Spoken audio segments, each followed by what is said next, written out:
What's up, guys? It's Blake. Here are my 5 thoughts on the September 26, 2025 edition of WWE SmackDown. Did WWE just hit us with another Cody Rhodes versus Randy Orton tease? We've had a lot of them for the past year and a half or so.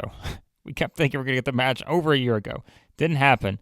And now we had another little tiny tease in this one where it was Cody Rhodes and Randy Orton vanquishing Braun Breaker and Bronson Reed. Clearly going to set up a tag team match. I think a very effective way to get you to Cody Rhodes versus Seth Rollins. But you get a nice little tease here afterwards with Randy Orton going over and picking up the title. Anytime someone puts their hands on the title and they're not the champion, it means something in WWE. But again, I remember the visual too of Cody and Randy Orton sitting in the locker room, the title sitting between them, Randy Orton just giving a little side glance down at the title, all those things. So it's just another in many line of teases here between these two. We know it's going to happen. We have no idea when. But for now, Cody and Orton are going to team up to take on Braun Breaker and Bronson Reed. You would have to think that's a match that's going to be announced soon if it hasn't already.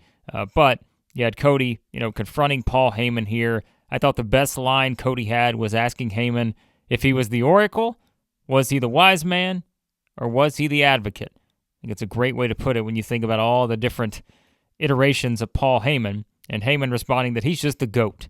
And so I like that little swap there because it shows you the loyalty of Paul Heyman, right? This guy's loyal only to the person who can bring him the biggest check and the biggest amount of success. And then he's off to the next one. And so I like them kind of pushing that dynamic here. But that was only, again, one part of the story I thought.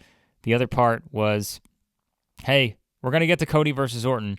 We just don't know exactly when it's going to be. We got to get to Cody versus Seth Rollins first at Crown Jewel. We'll give our predictions for that match soon enough. All right, let's talk about the finish to the women's title match. The WWE Women's Championship was on the line in the triple threat match between Tiffany Stratton, Jade Cargill, and Nia Jax. Stratton winning should be no surprise because I think your biggest match you could have done at Crown Jewel was going to be Tiffany Stratton versus Stephanie Vaquer. And now we're going to get that. Two of the clear up-and-comers, if you want to call them that anymore. Like, they're two of the top stars in the women's division. Stratton has had a much longer run, I think, than people expected, myself included. Not saying that's a bad thing. It's just I thought there were multiple points where she could have lost the title along the way. I mentioned Jade Cargill possibly beating her at SummerSlam. That didn't happen. And so she's still the champ. Didn't think she would lose it here. Just didn't make a lot of sense to have her lose it in a triple threat match to either of the opponents. Jade got busted open pretty good in this one, as we saw towards the end there. But what everybody's talking about is the finish, where you had Jade. I think she hit A Storm Is Coming on Jax, had pinned her.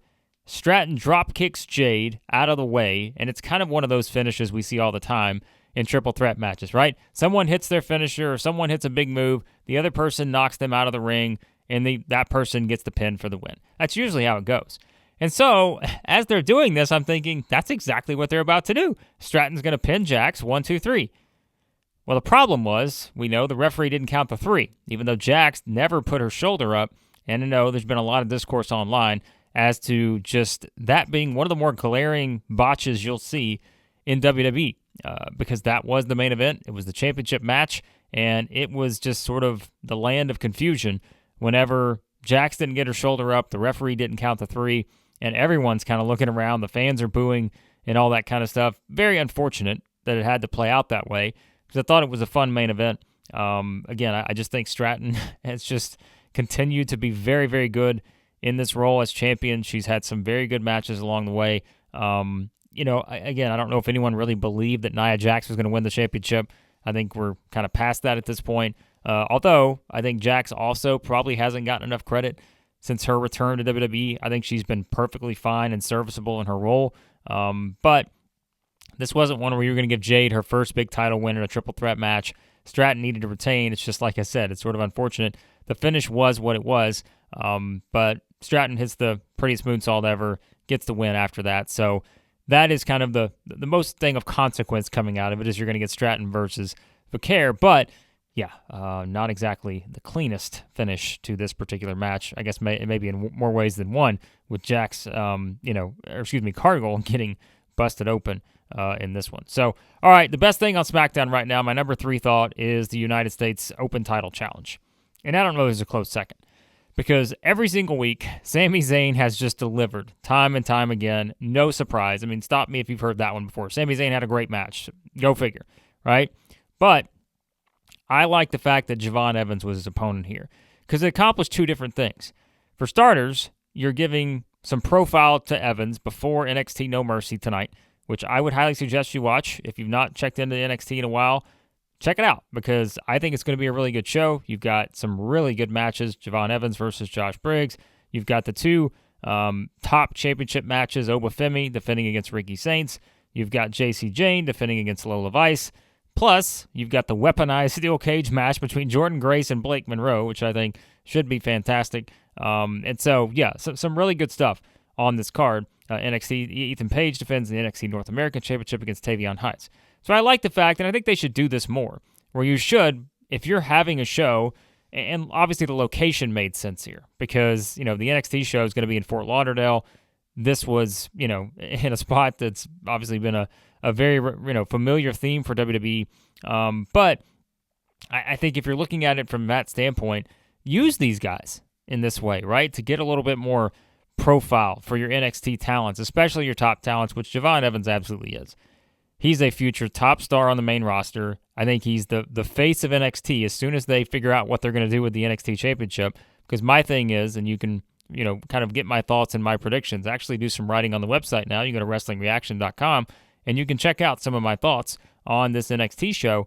But check it out, because I think it's, do they move Obafemi up? Do they move Ricky Saints up? That's another discussion, but Javon Evans has to be the NXT champion at some point soon, and you give him a great match here. He was fantastic in this one. The fans are getting behind him, even though he's an NXT guy, right? Sometimes they're like, hey, are the fans going to know who this guy is?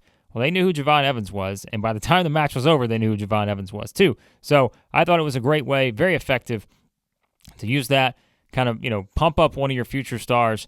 And, man, the chemistry between these two was outstanding. And let's not forget, they had the interaction, I guess that was on NXT Homecoming, where you kind of got Zayn giving Evans the stamp of approval, which has happened multiple times now for the young OG. Had it with The Undertaker on one of those shows a while back on NXT. So they are showing you, hey, we fully believe in Javon Evans, and we can put him in a spot like this, and the dude's going to soar. And he did soar quite literally.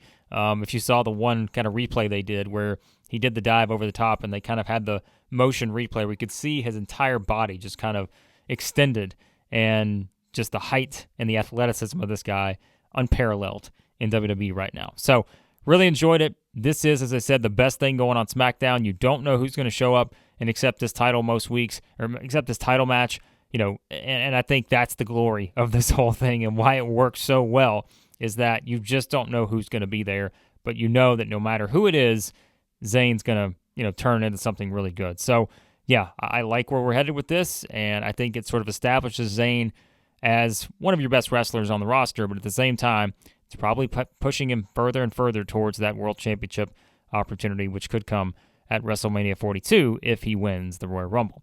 All right, Jacob Fatu's back. Thought number 4 here. And it seems like we're setting up Fatu versus Drew McIntyre. Sign me up for that one, because it's been a while since we'd seen the Samoan werewolf, and he comes out to basically tell Drew McIntyre to stop his bitching, because McIntyre has given all the excuses in the world as to why he lost to Cody Rhodes at WrestlePalooza. And what I like about it is that he wasn't wrong in multiple instances, talking about how it took the referee 6 seconds to make the count. How, the referee's trying to get between him when he's going for the, he makes valid points. And that's why, for me, Drew has been one of the most effective heels in WWE the past couple of years, because the ones that are effective are the ones who actually make good points. And they believe what they're saying, but there's also some truth to what they're saying. And that's the case with Drew McIntyre. There is some truth to what he's saying. So you bring Jacob Fatu back, Drew McIntyre, Jacob Fatu. Question is, who wins this feud or match, or however long this thing goes? You could certainly see this being a multi-match feud between two of your, I would say, you can call them either main eventers and or upper mid-card type guys right now, if they're not in the title picture, which they're not at the moment. But that's kind of the way I see it. It's a bigger question of who comes out on top here. McIntyre, I said going into the Cody match, I'm like, I just think at some point this guy's got to win a big match, right? And so this feels like one where beating a Jacob Fatu would certainly, I think, keep Drew McIntyre in that top tier spot. But you could also say, is McIntyre going to be circling back to the title anytime soon? I don't think so at this point. And so for that reason, I think, perhaps Drew McIntyre's better thing could eventually get it to the John Cena match. Could McIntyre be John Cena's final opponent? I mentioned that in the previous video we did it on the channel. But also, do you want to elevate Jacob Fatu? And if you do, then beating Drew McIntyre is certainly a way to do it. It's just from the championship perspective, right? Do you want to do Cody Rhodes versus Jacob Fatu? Again, I wouldn't hate it, but there's a lot of different things in play here. But this is one where I think you've got two guys that need something here moving forward. You get Fatu away from the solo verse, and now you put him into something with Drew McIntyre. I think, this is going to be fun stuff. So, and my fifth thought from SmackDown, it's kind of somewhat similar to a lesser degree of Damian Priest and Aleister Black. Because the question is, who's going to be the last man standing? That wording was there for a reason, as Aleister Black basically said, we're going to have to keep doing this until, neither man is left standing, or whatever he phrased it, right? Clearly setting up a last man standing match between the two. Question is, where's it going to take place? Will it be Crown Jewel? Will it be on a SmackDown? Something like that. So they're going to have a last man standing match. They wouldn't word it that way if they didn't. But this is one, too, where I'm like, this rivalry has needed something extra. Just give it a boost somehow, some way. And maybe this is the thing to do it. Because if you really think about it, Black, I don't think, has had just a truly meaningful feud since he returned to WWE. And that was all the way back in April. And this is kind of the first thing I think fans can kind of sink their teeth into a little bit. But it still hasn't reached that level that maybe you would have expected. Damian Priest, a former World Heavyweight Champion not that long ago. And so it feels like he is a bit far removed from that at this point. And so this kind of can be something, if they do this last man standing match, can it catapult both of them back up a little bit? Because even though they're giving them plenty of, opportunity here to be, in a featured spot on SmackDown, I still think this feud needs something extra. And this may be what it is, right? Just something that takes it to another level. I kind of feel like this parallels the Rusev and Sheamus feud. Although that one a little bit different, it feels very similar to what they did on Raw, where eventually you get to the Donnybrook match, and that's kind of the big one, right? That's the one that sort of everything blows off. And you would think that's going to take place here with Priest and Black, where you get the last man standing match. And that is, kind of maybe the big blow off, but it's kind of like I talked about with Jacob Fatu and Drew McIntyre. Who needs it more? That's the question. You're like, if you beat Damian Priest again, man, he's even further removed from that World Heavyweight Championship run.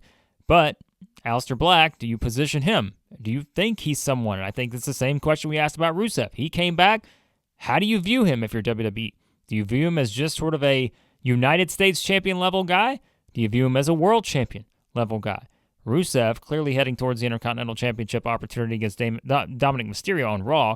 But for Black, is he going to be the guy that eventually dethrones Sami Zayn? Those are possibilities too, I think, when you look at it. So there you go, guys. 5 thoughts on this week's SmackDown. I'm going to kind of try this as a new thing moving forward. We'll try to do this for Raw and SmackDown. Cranking up the content again here on the channel. You can tell we're kind of changing up a few things, but our videos haven't been as frequent here, and I apologize to you guys. Real life sometimes just sort of gets in the way of that, but yeah, we're going to try to get this thing going again, just like we did before, do more live shows, more reaction to everything going on in WWE as well. So I appreciate you watching as always. Hit that subscribe button, hit the like button as well, and as I mentioned, give me your thoughts on this week's WWE SmackDown.